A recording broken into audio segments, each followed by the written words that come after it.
Hi, my name is Kelly Benish, and I'm presenting on how to maximize ROI and in-store traffic from branded and unbranded search. As I mentioned, my name is Kelly Benish, and I have over a decade in the industry with background in search engine optimization, traditional media, coaching, and consulting. I'm VP of Strategic Partnerships for North America at Uberall and came over there by way of acquisition from a little Dutch company called NavAds in September of 2018. There's really been this industry consolidation with listings management companies over the last couple of years. What I'm going to present on today is really three parts. So one would be establishing the relevance of near me to our traditional and current climate. And then basically results from our studies, which show that consumer search has become hyper local, unbranded, and during COVID, that consumers are still engaging locally. And this is really why brands should continue to care. And then how you can increase global visibility and engagement with a local focus and brand experience. I'll be presenting a couple of case studies as we go through this. We rarely see permanence in search trends, but here's why near me is going to stick. So consumers search locally for products and services, and Google has optimized its platform for local searches. Studies show a high level of purchase intent for local searches. So more than half of every Google search is an inquiry into products and services near me. There's about 53% of searches. For example, there's shoe shop near me or garage near me. It's the fastest growing search category that has astonishingly overtaken generic Google search queries. And guess what? Most businesses haven't even noticed the shift. What's more is near me consumers have an intent to buy, with 75% of searches leading to an in-store visit within 24 hours. This all presents a huge opportunity for brands to take the market by storm. And how? By utilizing the near me brand experience. What is the near me brand experience? It encapsulates every online and offline touch point a consumer has with a physical location, whether a global brand or a small business. A positive near me brand experience has huge impact on customer loyalty and attraction. Consumers are on the move, interacting with both your brand online and offline, and the intent to buy is high and price sensitivity is low. By optimizing online visibility and guiding local customers through a seamless and compelling online-offline journey, you can gain competitive advantage. So there's a couple of things that you can do. There's about 5 steps that you can follow. 1 is make your locations visible online. 2 is impress visitors with a strong online presence. 3 would be to guide new customers to your stores. 4, take advantage of personal dialogue. 5, make a lasting impression on customers. This is no mean feat, especially for larger organizations with several branches or points of sale. Marketers will have to get the right balance of local engagement, streamlining processes, and automating as much as possible. Enabling the right market technology, MarTech, will be essential to achieve the highest possible ROI against tight budgets and stretched resources. One of our clients, Andy Duggan, who's global digital marketing at BP, explains that implementing the right MarTech is the only way to manage so many brand touch points. For him, real success can be seen in the feeling a brand conveys to people. 20,000 locations for BP and Wild Bean Cafe, which is another that they own, managed via more than 40 platforms. So that's 800,000 brand touch points across the board. Only those that are genuinely interested in what happens at each touch point can build a strong brand. And if there are 800,000 touch points, there has to be a way to take care of everyone. You need the best technology on the market to manage so many locations in real time. Consumers search for locations in their community equals near me. So a near me search is a local community search. I find validation locally through reviews. I can use my phone right now to find cafes open now that I can physically dine in.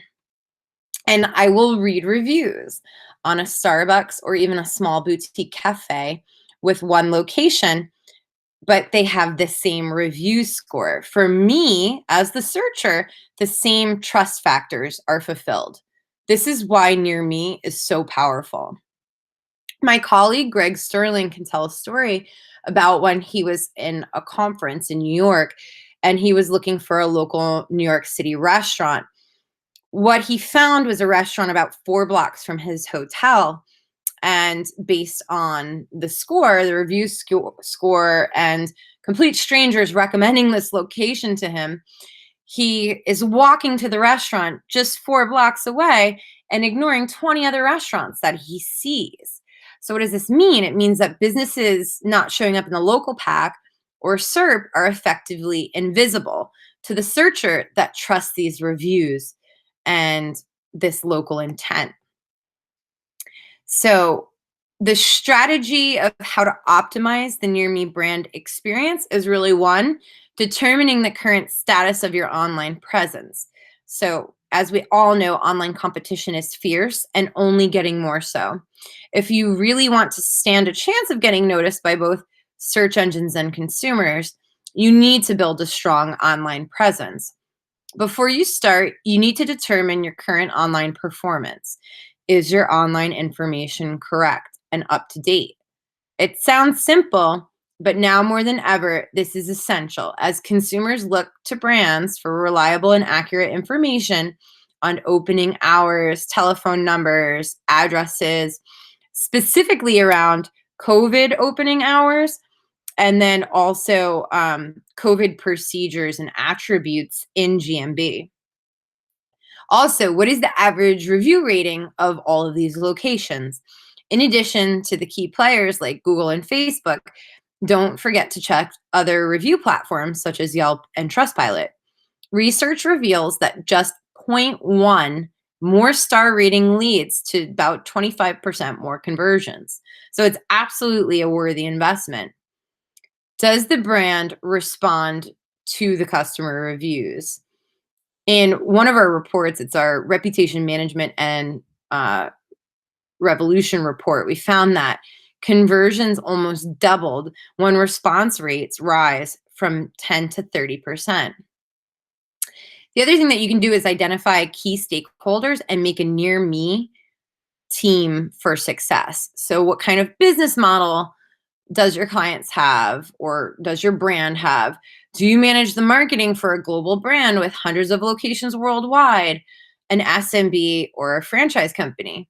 Depending on how you operate, there are several ways to identify and manage stakeholders.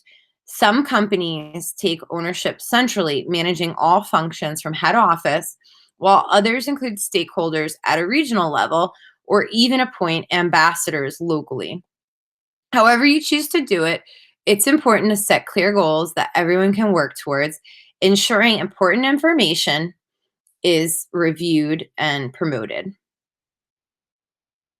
The other things that you can do is really take a look at auditing all of your locations for better accuracy. So, list all online directories where you're present and highlight key platforms for which you're missing. You need to be wherever your potential customers are searching. You can refresh. You can identify and remove any duplicates as they can result in lost traffic from platforms penalizing your whole account for spam, confusion created amongst consumers, or even dilution of your local SEO ranking. And then optimize. Utilize all of the feature on offer and include as much information as you can. For example, Google My Business has just launched corona-related health and safety attributes. These are what I alluded to earlier, such as mask required and appointment required, Don't forget to add images and video content to make it more appealing. And then also update. So create processes so that online content is regularly checked for accuracy and updated where required. Appoint ambassadors to get behind the mission. Create. You can use your local SEO know-how to create and share keyword-driven content within your listings. For example, include FAQs in Google Q&A. Create basically a keyword repository there. The key to successful implementation and continued management of these processes is automation, especially if you have multiple locations to manage or you have multiple location clients. Choosing the right MarTech solution will relieve pressure on your stretched team, bringing the Near Me brand experience for all locations to life on one platform and reducing replicated tasks. You also need to engage with local consumers. So, an authentic brand experience is much more than just data. Yes, correct. And current information is essential to success, but don't forget the personality of your brand. Give consumers an insight into what it's like to walk into one of your locations. You're delivering a personal service executed digitally. A great way to engage with consumers is through reviews. So online reviews are a top decision factor when consumers conduct an unbranded near me search. So reviews on your location pages of directories such as Google and Facebook need to be managed quickly and efficiently. This will show those yet to make a decision that you're a brand who cares about them as a local consumer and enable you to improve your star rating in the long term. Also, last thing here is measure your success. There are several KPIs that you can use to measure the performance of your near me brand experience. Your online visibility can be determined through views and clicks, while star ratings and the number of new reviews, as well as your response rate, provide an effective tool of measurement for reputation management. This is Justin DeGraff's answer to a question less than a month ago by a marketer on COVID impacting the local approach to marketing. The idea here is to show the resilience of near me searches. Our behavior was always local. Now it's just hyper local. Also, to provide some foundation on the study later that shows the increase in local engagements. People want local experiences and they trust local stores. And they're being driven by circumstance into a habitual local way of engagement with brands. This is somewhat paradoxical as people have become more reliant on the internet than ever. And they're even more intensely focused on their communities and still supporting local brands and stores. I personally found myself actively supporting my local stores and community as COVID hit. It's hard to ignore the appeals and outcries on social media to help save some local historical restaurants and music venues. While convenient, I stay away from ordering platforms such as Uber Eats, DoorDash, Chow Now, and others that are going to take a hefty percentage off the top and out of the restaurant owner's pocket, especially when they're SMBs. I typically tend to go old school and I'll just call them to place my order. And then I try to do takeout and go pick it up direct from the restaurant at least 3 times a week. In a recent Joe Rogan podcast, he claimed that brick and mortar is dead, but the numbers really don't support that flawed opinion. Overwhelmingly, online search, offline sales near me has grown during Corona. And the learning here is not that brick and mortar is in trouble, but you need to adapt to offer customers more choices. So, will that 90% number survive? Who knows? When we look at a report by Goldman Sachs, they say that about 51% of SMBs are in trouble financially, that they don't have the revenue on hand to support that business for more than 3 months. What we find is these businesses are resilient. Mom and pops are getting it together, and you have hairstylists out there that haven't been able to serve their clients for 7 months. What are they doing? They're creating custom dye kits for their clients and hosting Zoom meetups to show them how to dye their own hair. Same thing with supermarkets. There's already prepared meals, and fuel retail have in their forecourt fueling area. Actually, in some instances, some of our partners are rolling out already prepared meals where if you have to get gas on your way home from work or on your way home from something, you can stop and pick up this already prepared meal. So these businesses are getting creative and finding other ways to serve their customers locally.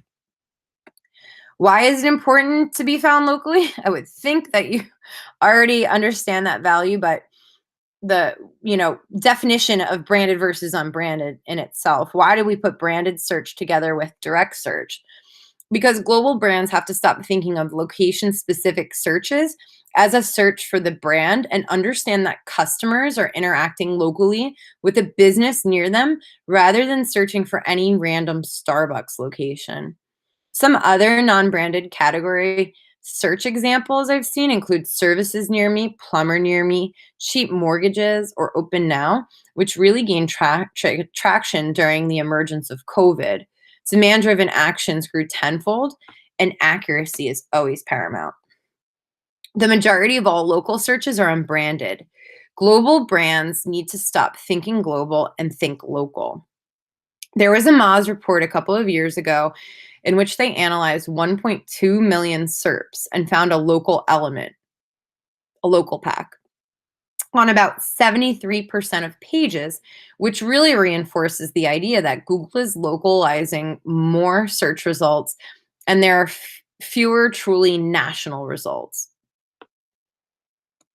Brands really need to understand that their share of search will be different depending on their industry, depending on how many consumer touch points before purchase, etc. Many factors really influence this. When we look at products versus services, B2B versus B2C, marketing initiatives, brands selling through physical stores versus franchise, difference of product or service. What we found too is that stores are at an advantage if they have good customer experience. Retailers and sellers must be visible at every stage of the purchase journey. Local visibility is critical, even for e-commerce, and loyalty programs are key to retention. But omnichannel convenience is a must. I know there's COVID exhaust, and I hate to bring it up again, but this graph here represents a problem for brands today. In times of trouble, consumers turn to local searches and seek accurate info about local stores, opening hours, etc. Correct brand level info is not enough. Local engagements are increasing. We're seeing an increase in phone calls and website clicks as consumers are seeking this information. This is also mirrored in an earlier SOS study that found that the vast majority of social media engagements with brands, about 72%, occurred on local Facebook pages. Consumers want to engage or interact with brands locally wherever possible. While you need to be able to direct consumer traffic to both online channels and offline channels, they will still search per usual local, but they need options when traveling directly to the store. And when traveling directly to the store is no longer an option. So you also increasingly see local stores showing up for what would have been pure e-commerce product queries just a few years ago. So searches like best wireless earbuds. This really goes back to the point made in the Moz study and also speaks to the importance of retailers getting more of their in-store inventory online. Here are the steps you need to take in order to take advantage and increase these searches. We did pull together an analysis of 22 global brands, about 48,000 locations, overall customer locations total, and found that leveraging a platform to manage locations, as Andy Duggan from BP mentioned earlier, really helped to increase visibility and engagement across the board. How you can increase visibility by having the right product and service categories listed, making your visible online for more searches, satisfying more intent, and introducing yourself to a wider segment of users. And an increase in impressions like map views translates into engagement like clicks to call and clicks to navigate to stores. It's really a direct stream towards increasing foot traffic, and it reaches new customers across the board. And then how do you really build that local engagement? The left graph really shows a correlation between business reply rate increase and the increase in engagement on their GMB profile. Those brands that reply to 30% of reviews have an 80% higher engagement rate. And the bigger the brand, the better the engagement. SMBs that reply to the same amount of reviews have an increase, but not by as much. The right graph shows that global brands are just as bad at replying to reviews. SMBs are much better, and large brands can win if they engage. Here are also some tips on creating a better brand experience. So, search has become more fragmented and specific, offering consumers more choice across online to offline process ensures the ability to create a better brand experience overall. E-commerce first brands think differently to traditional brick and mortar first thinking. For instance, CarMax understood that offering a seamless online to offline consumer journey meant training in-store staff to provide the same experience that a consumer would find on the website. Improving the brand experience means aligning your locations with your digital communications at the store level and at the brand level. Having this kind of flexibility means that you can be agile at your brand level with your messaging, and then this can be filtered down to the location level. There are also the failures, like David's Bridal, who fell victim to lack of review response, negative reviews, and lack of overall cross-platform visibility. They're missing from so many different social sites. The value for large brands is obvious. We are able to show how they're failing, so at visibility and engagement, and why they're failing. And the real ROI value for those brands is that they get it right. This is proving an increase in visibility and engagement overall. This is a no-brainer for large brands, really, as the key for brands is being able to communicate accurate info at the location level and then engage customers in a conversation consistently. So when a big brand shows that they care, they get a lot more engagement than an SMB. And we, Uberall, as an agnostic platform, we actively manage our partners' locations with a platform, and that really helps them to improve this visibility and streamline and scale across the board. So to recap some major tips to drive branded search. 1, use customer reviews to understand what you're doing poorly and what can be improved. 2, engage with customers to raise trust. They don't want to feel like they're engaging with a brand, but a person that understands their concerns and feelings. The more you engage, that's number 3, the more you engage, the more engagement you get back online. It's reciprocal. And number 4, create an in-store experience that increases branded search, not just offering a good experience in store, but offering ways in store that they can connect online and build your brand when it's at top of mind. One question that I want you to think about is, why is it so challenging for brands to think locally? And why is it so challenging for mom and pop to think globally? Opening it up to any questions now. Thank you.